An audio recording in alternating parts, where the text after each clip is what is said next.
Hi, welcome to Healthy Living. I'm Dr. Donald Pelto, and today we're at Greendale Physical Therapy with the owner of Greendale Physical Therapy, John Dooley, and we're going to ask a few questions about physical therapy and how this is used to treat common foot and lower extremity conditions. So John, first of all, I'd like to thank you for being present here on Healthy Living. Well, thank you. We appreciate you doing this. Yeah. So how long have you been a physical therapist, John? I've been a physical therapist, geez, now that you make me think about it, since early 2000s, so about 16 years, maybe 17 years. Good. And you've probably seen the profession change a lot and advance? It's changed, it's advanced. A lot of things that you see now is that everybody coming out of school is now a doctor of physical therapy. So the profession has really advanced a lot in terms of the education that people receive and the quality of students that come out of school. Very good. So for those that don't know, and maybe for those that have never been to a physical therapist, what's the school and training that's needed to become a physical therapist?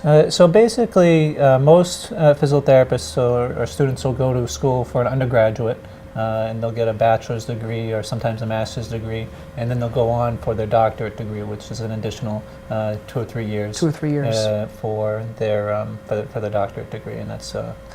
And do most people do very similar to pre-med? Do they do a science major, kinesiology? Is there a physical therapy major? Yeah, like for example, mine was a bachelor's in health studies. You'll see a lot of people get degrees in kinesiology or some sort of health-based. And then after, I know for us we have the podiatry school, and then we have kind of a residency where we get hands-on experience. How do you guys, is it on-the-job training? What type of a... Yeah, so there's clinical rotations that schools do. Different schools do it different ways. My school did it, we did 3 clinical rotations. And then one of the things that when you're sort of put out into the real world, when you're working, you rely on your employer to educate you. And one of the programs that Greendale Physical Therapy has is Greendale Physical Therapy U, which is a program, a series of 6 courses that therapists take, and they can achieve the completion of Greendale Physical Therapy U. And one of the great things about the Greendale Physical Therapy is everybody's taking the same classes, so there's consistency of care. And that's one of the biggest complaints in outpatient PT clinics is consistency of the care.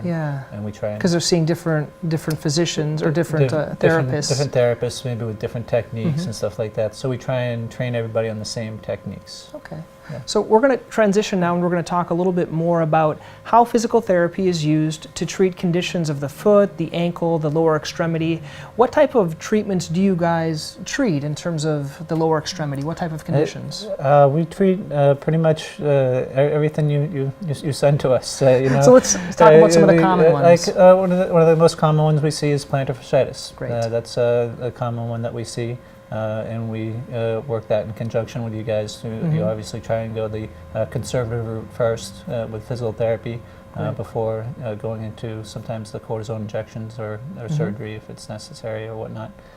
But we also treat tendinitises. Like Achilles, there's Achilles tendinitis, peroneal tendinitis. Yep, you can go right down. Posterior tibial tendinitis. Every tendon has a nidus that goes with it. Every tendinitis, tendinopathy, you know, all that type of stuff is stuff we treat. We'll do hammer toe. We'll treat post-op. Post-op. If someone had a fracture in the foot and they're immobile for a period of time, we would rehabilitate those type of things. Now, a lot of times patients, they ask, well, doctor, can I just do my own therapy at home? Can I just do my own stretching at home? Why can't you just do stretching? Why can't they just do their own therapy? What does a physical therapist offer that's different? Yeah, it's a skilled thing. It's sort of like, I mean, if you wouldn't do your own surgery, if you went online and figured out how to do the surgery, you wouldn't do your own surgery. It's when someone comes in for physical therapy, we give them specific exercises specific to them based on the evaluation that we've done with them. And the therapists that treat people have seen hundreds, if not thousands, of patients, so they have a good sense of what is going to be the best exercise for that patient. A lot of patients will come in and say, why can't I just look online and do, you know, this exercise or that exercise? Well, you may not need that exercise or this exercise. So we give you specific exercises. You can specifically maybe specify, don't do this, do this. And how about if you're treating, for example, like an Achilles tendonitis or a plantar fasciitis, many times the patient is only looking at their heel or the back of their heel. Yep. Does sometimes this contribute from somewhere higher up? Yeah, so I guess one of the analogies that you can use is a car and the chassis. If you have a tire that's balding and you just replace the tire, but the problem is the chassis just is out of alignment, that tire is going to go bald again. So same type of thing, if you have an injury in the foot and you don't adjust what's happening proximally, maybe some weakness in the hips or some mobility issues in the hips or the back, if you don't address the chassis per se, it's not going to get better. Very good. You know, we use physical therapy for most of our patients, and it really works well in conjunction. I find that mostly the physical therapy works well as a motivational tool, because we all are bad at following instructions and doing what we're supposed to do. And I find just someone telling you and seeing you 2 or 3 times a week, it really can help motivate you to stay on the right path to recovery. And also, if you're not getting better, you can modify things. Yeah, I mean, we hope so. I mean, that's just one of the components that we do, is we offer motivation to our patients. You know, they come in 2, sometimes 3 times a week, and we make them do what they need to do to get better, and people do get better. Now, all my patients ask this question: how long do I have to go to the physical therapist? It depends. Do I have to go forever? It totally depends on the situation. Sometimes we can address something within a couple weeks, and the person is doing much better within a couple weeks.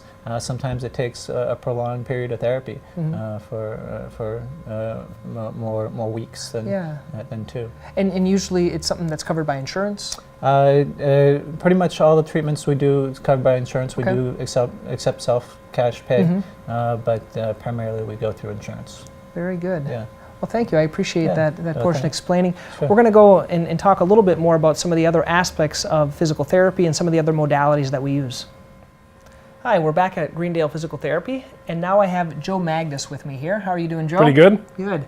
We're going to talk a little bit now about patient stretching exercises. So when a patient is sent to you with Achilles tendonitis, plantar fasciitis, one of these other conditions, many times you're giving them some home stretching exercises. That's one of the modalities, along with the treatments that you do here, that you help educate patients. Now, we have a patient here with us. Thank you so much for helping.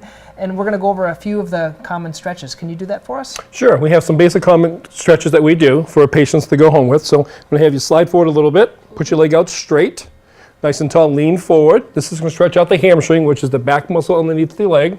We're going to hold the stretch for 30 seconds. Right now we're just going to hold for about 10 seconds. And that's going to stretch out the hamstring and loosen it all up. Plus we'll get a little bit of the gastroc as well.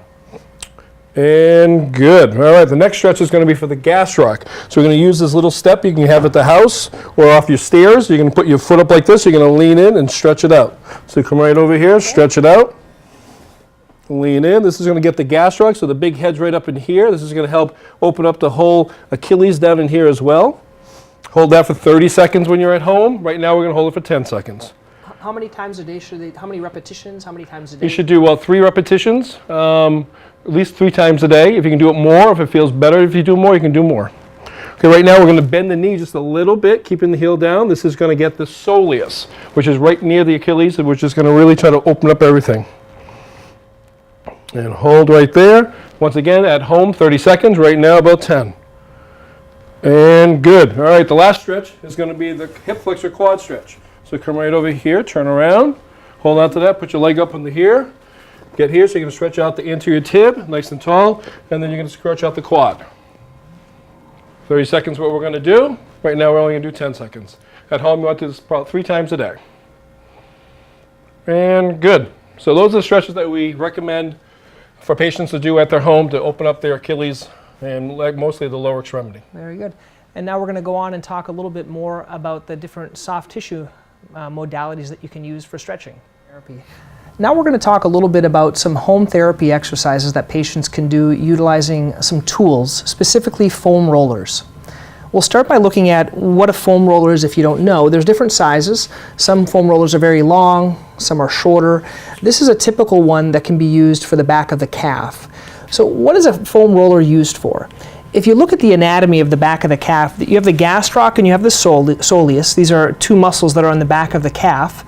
And these many times get tight with plantar fasciitis. If they're tight, it puts a lot of the stress and strain through the area of the plantar fascia. You can do the stretching exercises that we talked about, but I find many patients benefit from doing some simple foam rolling exercises at home. What do you need to look for in a foam roller? Well, basically it's a tube of foam that's hard, that doesn't squeeze down. Some of these knobs can help to penetrate a little bit deeper, and there is a new type of a foam roller that's a little bit smaller, and it actually has a vibrating component to it. If you push the button and it vibrates, and so it's a lot easier to do the exercises with this. You put your leg on it and it does all the work. But we're going to show the old-fashioned way of doing foam rolling. So we'll start with this foam roller right here. When you take the foam roller, you put it underneath the back of the calf, and you want to put it right at the junction of right where the soleus is, where there's a little bit of a dell in the back of your calf region.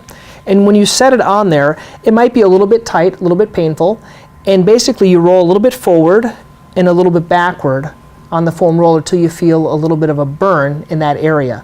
And you do this for 5 or 10 rotations. And then what you do, so that works with the gastroc soleus. There's also two other muscles. One is called the peroneus brevis and longus, and the other one is the posterior tibial tendon. And you roll your foot over a little bit, and you can roll back and forth this way as well to get to work the peroneals, and then you also can roll it inside to work the posterior tibial. The posterior tibial, this one specifically on the inside, is one of the big culprits that contributes to plantar fasciitis. Along with going back and forth, there's some other foot movements you can do, like rolling your foot in a circle. By doing that, it moves the muscles and it hurts a little bit more, penetrating a little bit deeper, and also moving your foot up and moving it down. Now, when you do this up and downward motion, I recommend people belly breathe or really focus on their breathing during that time, because you go up and then as you go down, you breathe out. You have to really focus on two things when you're doing foam rolling. I recommend focusing on hydration and also focus on breathing, because when things hurt, you tend to tense up and you stress up and you forget to breathe. So breathing is very important when you're doing the foam rolling. The nice thing about foam rolling is you can bring it with you. It's easy to take when you go on trips, and you can use it on other parts of the body. If you're going to get one tool to stretch, if you have Achilles tendonitis, plantar fasciitis, I would use a foam roller. You can also use it on your quads and your IT band. So once again, the IT band is on the side of your hip, and you can roll this on the ground and also on your quad in the front. And if you're going to be complete in terms of foam rolling, I recommend starting on the quad, then on the IT band, and then work the back of the calf. This is especially important for those that are starting to run and you get tight muscles. These tight muscles, the first couple of days are fine, but if you don't treat the tight muscles, it's going to cause other types of problems and can lead to other foot problems that you may have. Okay, we're back to talk a little bit more about deep tissue massage in the area of the calf. This is to treat plantar fasciitis and primarily Achilles tendonitis and other tendinitises that can happen, such as peroneal tendonitis and posterior tibial tendonitis. The tools that I find are the most effective. If you want to get the greatest version of deep tissue massage tools, it's to use the triggerable, the TP therapy tools. They come with hard balls like this that have a little covering over the top. It has a roller that, if you see it, it's a little bit concave here, or convex right here. This is to penetrate deeper in, and it comes with a traditional yoga block. So I'm going to go over how to do this type of a release in the back of the calf. The anatomy we want to work with is the gastroc and soleus, but also deep to the gastroc and soleus in the back of the calf are going to be your flexor tendons, your flexor hallucis longus, your flexor digitorum longus. And these are going to be the tendons that are running deep to the gastroc soleus complex that many times are involved with issues like plantar fasciitis, Achilles tendonitis, because things get tired, things get bound down, and they get tight, and they need to be released, and these are the best tools to release them. So we'll start. We'll put your ankle and your calf up here. We'll start with this is the step one of the therapy. So you're going to take this, and you have a little area of a dell right here in the back of your calf. You're going to put the tool right on top, and you're going to slightly roll back and forth, and that's going to have a little bit of a burn, and to basically you want to be the area where it hurts the most. So you can go back and forth, and then the next step is you roll your foot in a big circle.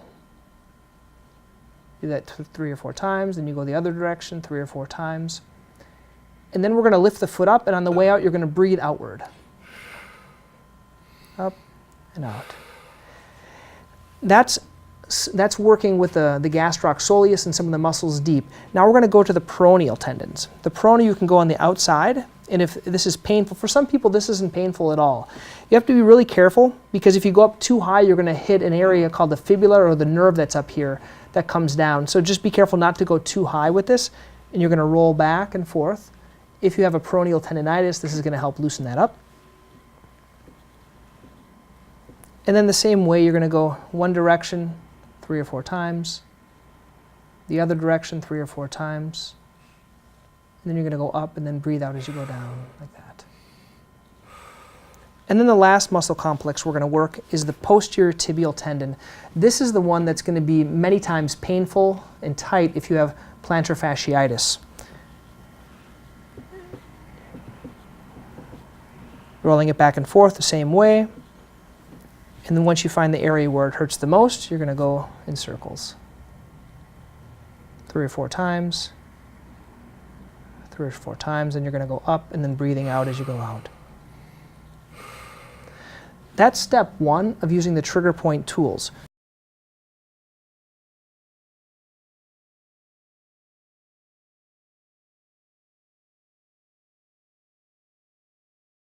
Once you do that, we're going to go on to step 2, and this involves using the ball. There's a 1-ball or 2-ball technique. Basically, this ball is going to sit in the back of your calf, and it's going to push to reach the deep musculature there. Many times the tendons in the bottom of the foot, if you have like hammer toes that flex down, or if you have a problem with one of the tendons that pulls down the big toe, that can be tight. The way you find out where it hurts is you put the ball on the back of the calf, and you gently move it back and forth to find where it hurts. Once you find an area it hurts, that's called a trigger point. When you find that one area, then you hold it there and you can roll slightly back and forth. And that tends to be quite painful.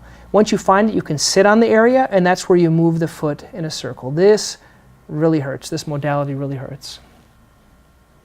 One direction, other direction. Then you can go up and then breathe out as you go out. So breathing is really important. The 2 aspects that are really important with these modalities are breathing and also hydration. Very similar to when you go get a massage. After you have a massage, you have to hydrate well, because your muscles are resting and relaxing and kind of getting worked out.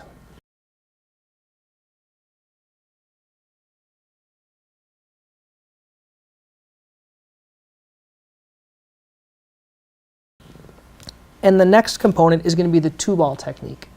With the 2-ball technique, you take 1 ball on top and 1 ball on the bottom.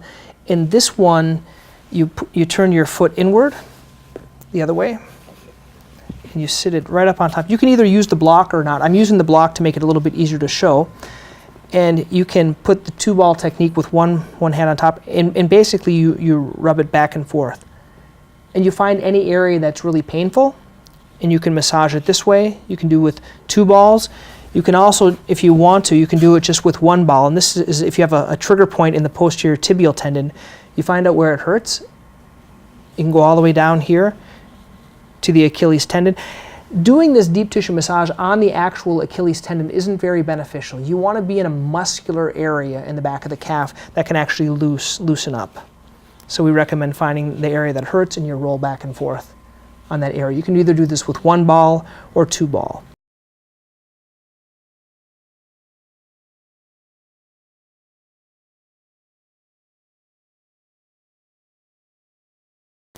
One other technique that I wanted to share is if you're moving it with this roller right here, and it doesn't feel like it's working that much, you can actually plank yourself up a little bit to get deeper. So we're going to show how you plank up, and that really pushes it in. Or another technique you can do, both with this or with the foam rollers, you can put the other foot on top.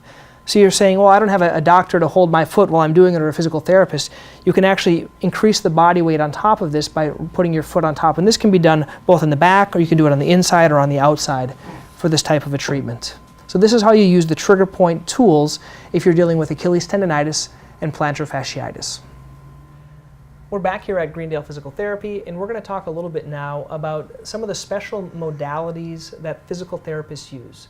You may have been to a physical therapist, but you may not understand exactly what they're going to be doing, what their exam entails, what type of treatments they're doing in the office, and why you just can't do it at home. So we're going to look at some of their special tools and some of the instruments that they use to do this. And we have here Chris from Greendale Physical Therapy, and also John from Greendale Physical Therapy to explain a little bit more about this. So who would like to start? John, why don't you start a little bit about your exam? Sure. Actually, do you mind if I grab somebody Please. to help us out? There's two, we want to talk a little bit about functional components to an exam. And there's two functional things that I do with a patient that really gives me a lot of information about what's going on with the patient in terms of their strength, in terms of their mobility and whatnot. And that's a single leg squat and a single leg calf raise. So basically, Jeremy, if you want to come over here to this bench here and just hold on and have you stand on your right leg. And what I have you do is just go up and down about 5 or 6 times. And what I'm looking for here is looking for mobility, looking for any shakiness, looking for seeing if there's any pain with it. And this is something that you can actually score as well from a 0 to a 3, similar to the functional movement screen. Is if he had any pain with the motion, he would be scored a 0. He didn't have any pain. And he did the motion without any problems, without any issues, without any noticeable strength deficits, so he would be scored a 3. So that's the single leg squat, and you can also compare left and right so you can see if there's any unilateral deficits with that. The other one that I like to do is a basic calf raise, so if you hold on and you can stand on your right leg again, is just go up on your toes and just do it about 5 or 6 times. And just again, just here assessing, looking at the hip, looking at the knee, looking at the ankle, looking at the quality of the motion. And with people with foot issues, you'll see that they'll have a lot of difficulty oftentimes with this. And what they may have is no difficulty on one side and a lot of difficulty on the other side. And you can just really gather a lot of information from these two functional examinations. Perfect. Okay, Chris, I want to talk a little bit more about what are some of the special techniques that you do. We've talked a little bit today about the stretching exercises, the deep tissue massage, but what are some of the actual techniques besides the examination that you use on patients with lower extremity problems? Absolutely. So no two patients are alike. So we have many different tools that we utilize throughout the clinic, which also speaks to why you can't just do it on your own.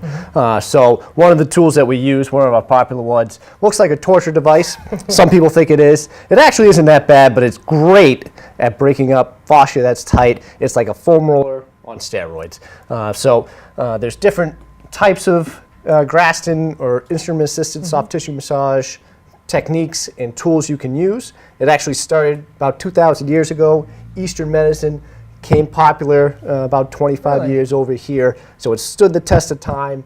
And the whole goal of it is to bring blood flow to the area. So if this was the ball of your foot, you take the tool and you scrape along, going in different directions, going with the fibers, against the fibers, trying to bring blood flow to the area, which would then break up any scar tissue. And as you know, the whole key to healing is bringing blood flow to the area. So it brings in the good stuff, takes away the stuff we don't want. Now, just to compare that to some of the foam rolling, that seems like foam rolling, you're working more on the muscle. In terms of this, you're working more on the tendon itself and the fascia. Is that correct? Indeed, indeed. So it's, again, many different ways to attack the same problem. So what foot pain for one person is going to be a completely different case than for another person. So sometimes foam rolling is going to affect you better. Sometimes it's the Graston tool. So it's important to have a physical therapist who's well versed in everything. So let's get our patient here. You can load a tissue, you can unload a tissue. So what I would start is We can do that one right there. throw this one here. We would go to the leg. We would first leave it without being stretched. And Jeremy, I can't see your face. You have to give me a feedback if you feel like it's too much. All right. All right. So we go with the tissues, and what we're looking for with this is feeling like a washboard type of sensation where it feels gritty and granular. If it's nice and smooth, then say up here, we don't really need to attack that area. If we feel it more in through here, that's where you want to attack. And we're going to keep going, feeling that granular feeling until it feels smooth. And we'll notice some redness start to come up if we start going in, digging in. And then if you start going, he's doing okay, you all right with that, Jeremy? Yep. Then we start moving the foot with it. We get some movement with it as well. Now I'm digging in. Jeremy, how you doing? Yep. Yep. So it may not be the most comfortable sensation like with the foam roller, but afterwards you're going to feel like a new man. So we do this anywhere from, could be quick, you can already see some redness popping up, so that's the blood flow coming to the area. We can do this for about 3-5 minutes, and you don't want to go until he's completely bruised, but you want to see some redness coming out of there. Very good. And any other modalities you want to talk about? Absolutely. A lot of times with the stretches, people will complain, you know, I don't really feel it so much in the muscle here when I was doing that gastroc stretch. I feel it more in the front of the ankle. That's typically in the joint itself. So for that, we use joint mobilizations. So there's... Explain the anatomy, and we're going to show some pictures in the videos. Absolutely. So there's many different joints. Joints are two bones coming together. So it's not necessarily a soft tissue issue. It's the two bones are basically jamming up on each other.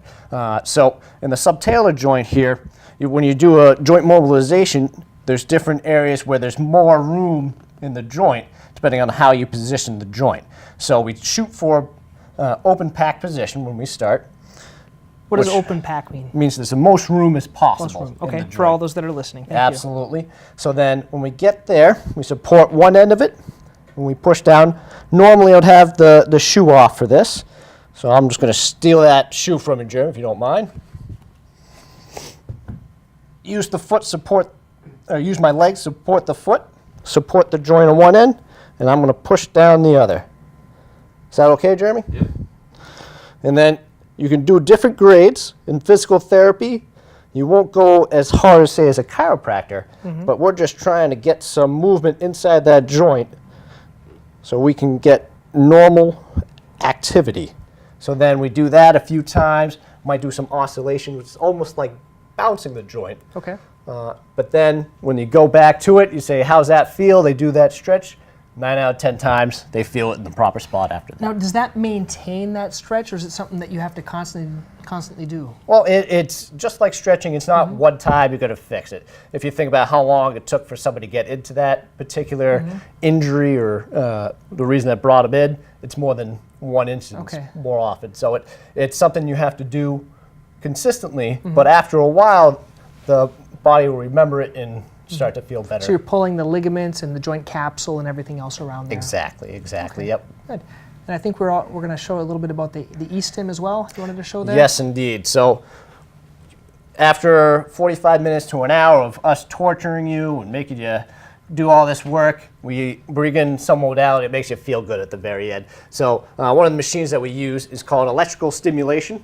It's this machine right over here. There's many different ways to use it. More often than not, what we try to do is decrease inflammation or decrease pain. So we have little tiny muscle contractions around the muscle that works. So if there's swelling or inflammation in there, that help get it back in the lymphatic system. If someone's having a lot of pain, it can either block the pain receptors in the brain or, believe it or not, do just something, do an opioid type release in the body. Interesting. So a lot of doctors that have patients that have dependency on opioids will then be described electric stimulation. Okay. And how it works, fairly simple. We'll put pads. There you go. Right here, we attach them to the electrodes right here. And the way we describe it, it feels like a little tiny massage, little tiny vibrations, nothing uncomfortable. Most people, when they hear it, are a little hesitant because it sounds like you're going to do what to me? But 9 out of 10 people love it. So say if we said, oh, I'm having a lot of pain right in the gastroc, we'd throw one just below the muscle belly, just above. Mess with the settings here, and I'd say, Jeremy, you want this to feel strong but comfortable, So let me know when to stop. If it's uncomfortable, it's too high.